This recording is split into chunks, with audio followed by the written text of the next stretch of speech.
Hey guys, DB Raw here, and welcome as we continue with What If Fasha and Gine Survived? And, well, continuing once again right where we left off, Goku, or rather Kakarot in this timeline, has caught the heart virus and has been brought back to his home in order to take his heart medication thanks to Gine, Mummy looking after her boy. Isn't that just sweet? And well, um, after about an hour of Goku screaming and carrying on, he begins to stabilize. Meanwhile, the rest of the Dragon team are still trying to find Dr. Giro's lab because, well, they kind of killed Android 20, so if it weren't for Bulma knowing the rough location of where the lab is, well, they'd even be further off trying to find the lab. And, well, Vegeta has decided to go home because, well, no further use since they plan on just opening up the door and blowing up the androids anyway, and without Dr. Gero to turn them on. Vegeta feels his usefulness is at an end here in this battle. He's going back to Capsule Corp to continue his training, while everyone else is actually making sure the job is finished. However, they then begin to sense a certain someone else in the area. But they think it's someone else. A whole bunch of someones, in fact, as they sense the presence of King Cold. Yeah, not Frieza and King Cold, just King Cold. After all, Frieza didn't show up to Earth in this timeline. They sense King Cold, and suddenly they're sensing Kakarot's energy, even Vegeta's. What is going on here? It's very faint, but it's enough to get them closer to the direction of Dr. Giro's lab as Cell is closing in on the laboratory. Having sensed and picked up on what was going on, he's using this opportunity to take the androids out from underneath everybody. Oh, yes, not good. And once he realizes that the good guys are on his trail, he of course is masking his power level.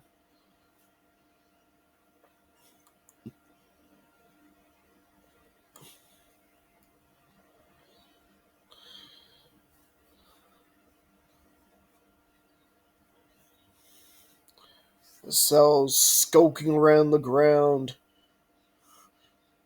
trying to find his way into the laboratory. He finds Piccolo there, and, well, Cell being Cell, cannot resist creeping up on Piccolo and inflicting a little pain on the Namekian. Pretty much quickly hits Piccolo from behind and lays him out. Remember, Piccolo and Kami haven't merged yet. And, well, by the time Piccolo comes to, um, Cell's already made it to the lab. So it's, but still, he summons the rest of the team to inform them that there's something else here. There's something else here. Just laid me out. It's gonna be after the lab too. Keep your eyes open. Green Man, did you see what it was that hit you? I'm afraid not. Hit me from behind. Out of nowhere. Well, that's not much to go off.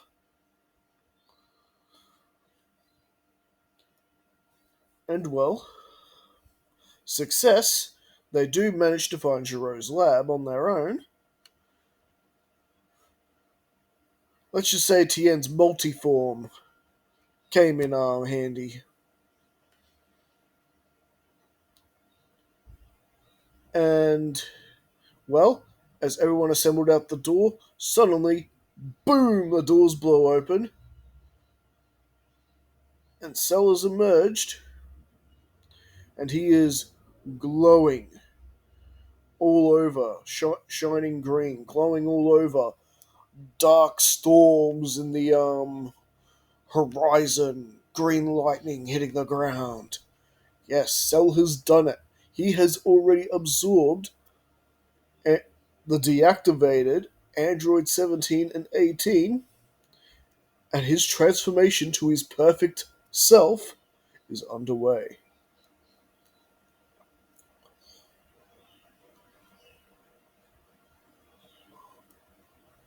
Ah, would you look at that? More fighters from the past come to play. Is it? Oh.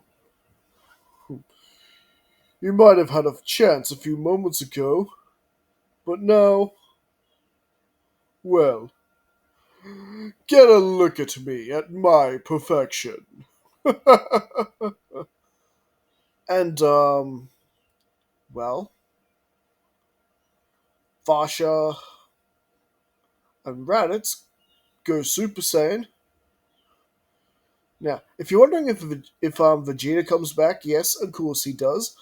After sensing this kind of power, yes, Vegeta must look. Perhaps the good guys botched it and accidentally turned on the androids. Either way, he better go check this out. So, you got Fasha, Raditz, and Vegeta, who manages to arrive on time before the fight breaks out. And well, and of course, Super Saiyan Trunks is there too. Future Trunks is there too. Needless to say, they are punching and kicking its cell as much as they want, but it's doing nothing to him. Is this the best you Saiyan monkeys can do?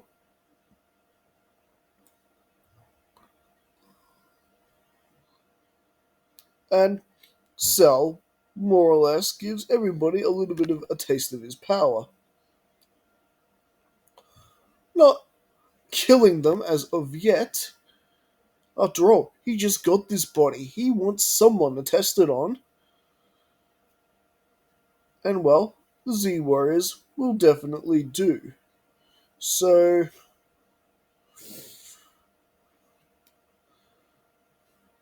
he's not about to just blow up the Earth straight away. He just got his new body. Oh no. He wants to see if he gives the Saiyans and the Dragon Team any time, could they get stronger and actually pose a threat? Yes, his Vegeta is showing. After all, in the timeline Cell came from, there was no one for him to play with except for Trunks, and he dispatched of him easily when he stole his time machine.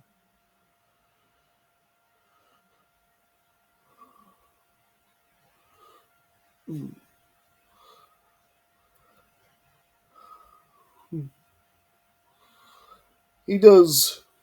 He did, of course, explain to everyone what he is, who he is. They stole Future Trunks' time machine and came here, all of that stuff. Well, he's already in his perfect form. Why not gloat a little bit?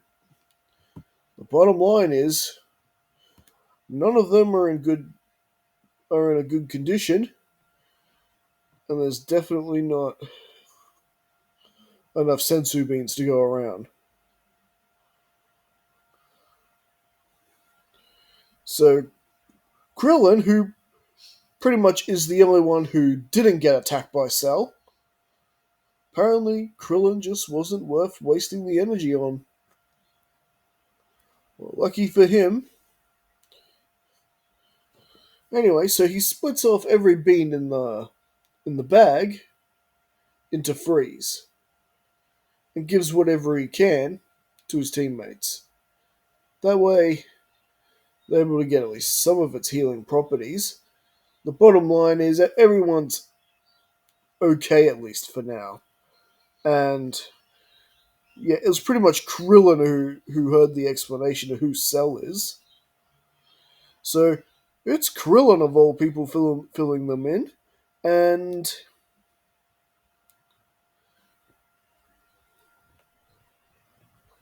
well, Vegeta is off to ascend and is spouting off some insane nonsense of going beyond the legendary Super Saiyan. We will be Ascended Saiyans. I will ascend to the next level. That's, of course, Fasha, Raditz, and Trunks are all curious about this too. Um, Trunks going with Vegeta, and Fasha and Raditz first want to check in and see what Kakarot is doing, and possibly get him moved to Master Roshi in case this cell creature is planning on targeting him. Him and Gine. And Gohan's nice enough to take Bulma and Yajirobe back like in the original, except with the exception that at least he's got Yamcha to keep him company this time around too. Tien and Chaozu will continue their training. And Krillin, of course, goes with Raditz and Fasha.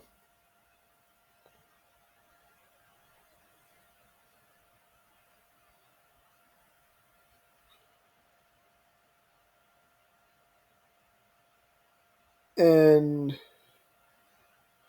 well, all that goes as well as you could expect. And eventually, Cell takes over television and decides to announce the Cell Games. A whole, basically 24 hours earlier than he does in the original story.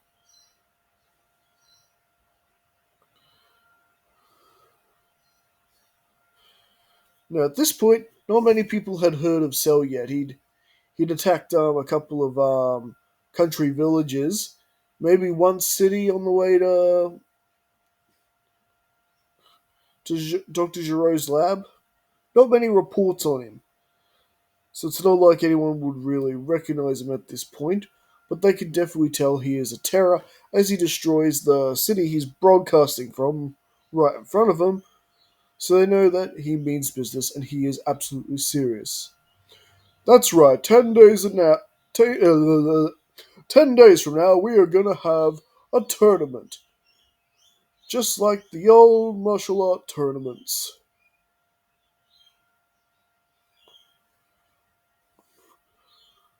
Please, do challenge me. It is the only way you're going to save your precious Earth. All challenges are welcome, but of course, the Cell Games will not be held responsible for any injury or death suffered during said games. Okay, I had to say that. I just had to. Anyways, Kakarot does wake up. The medication does indeed work. And, well,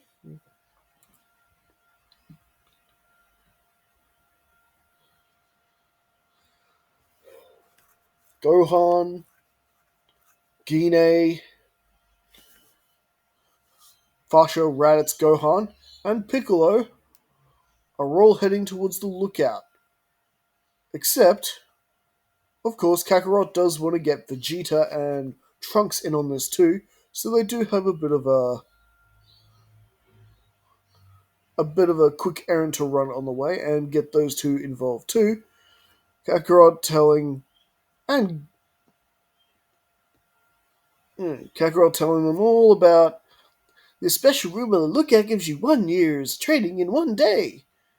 And of course, Vegeta and Trunks are willing to, yeah, get them some of that. So we got a bigger gang heading for the lookout. And well, you're wondering why Piccolo's going there? Well, he's going there to, merge with Kami, of course, like he does in the original. Which Kami, already knowing the danger in the situation, agrees to no problem. Piccolo, if you do that, we won't have any Dragon Balls anymore.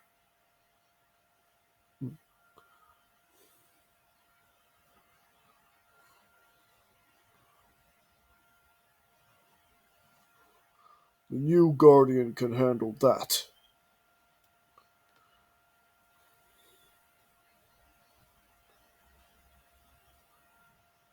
What? New Guardian?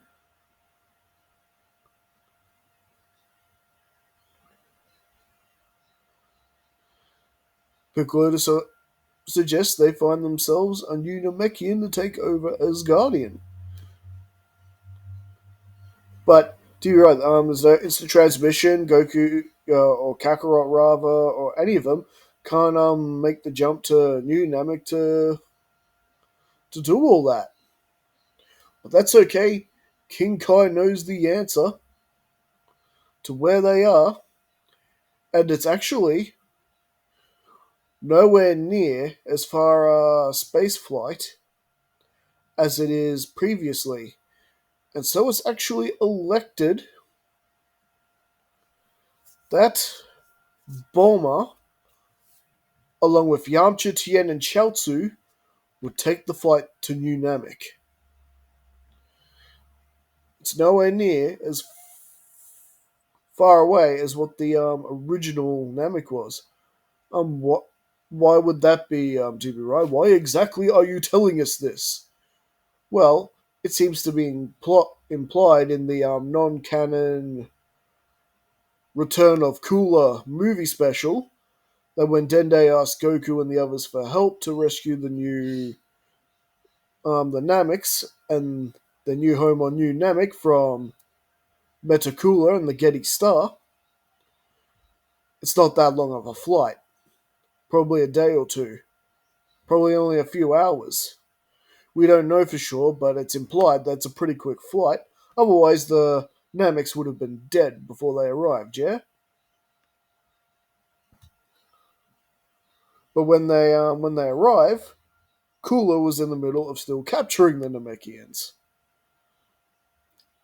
So I think we can use a bit of leeway there.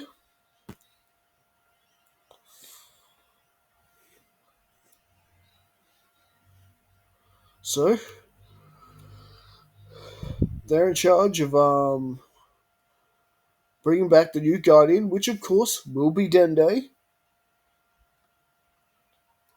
And well, Trunks and Vegeta have emerged with Room Spirit and Time. And well, who should go into the Room of Spirit and Time next? Should it be Fasha and Raditz? Gine and Kakarot? Or Piccolo and Gohan? That's where we're going to be leaving things for right now. So as always, don't forget to like and subscribe. Let me know how you feel in the comments. And I'll see you guys again next time.